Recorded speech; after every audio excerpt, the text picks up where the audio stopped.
హైదరాబాద్ ఎల్బీనగర్ కు చెందిన సుహాసిని రెడ్డి నేపాల్ వరదల్లో గల్లంతయ్యారు. కైలాష్ ట్రావెల్స్ ద్వారా 14 రోజుల నేపాల్ ట్రిప్ కోసం స్నేహితులతో కలిసి వెళ్లారు సుహాసిని రెడ్డి. 4 రోజుల క్రితం బయలుదేరిన ఆమె చివరగా ఖాట్మాండులో పూజలు చేసిన వీడియోను కుటుంబ సభ్యులకు పంపించారు. అనంతరం ఆమె నుంచి ఎలాంటి సమాచారం లభ్యం కాకపోవడంతో సుహాసిని తండ్రి మహేందర్ రెడ్డి కుటుంబ సభ్యులు తీవ్ర ఆందోళన చెందుతున్నారు. ప్రభుత్వాలు చొరవ తీసుకుని తమ కుమార్తె ఆచూకీ తెలియజేయాలని వేడుకుంటున్నారు మహేందర్ రెడ్డి.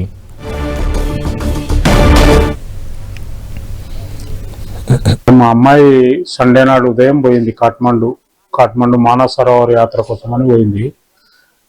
ఇక్కడ నుంచి ఢిల్లీ టు కాఠ్మండు పోయింది.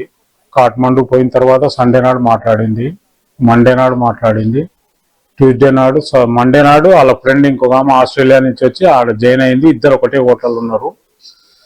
ట్యూస్డే నాడు ఈవినింగ్ 7:30కి మాట్లాడింది. తర్వాత ఇంకా నిన్న ఉదయం ఫోన్ చేస్తానది, ఇక నిన్న ఉదయం ఫోన్ చేయలేదు.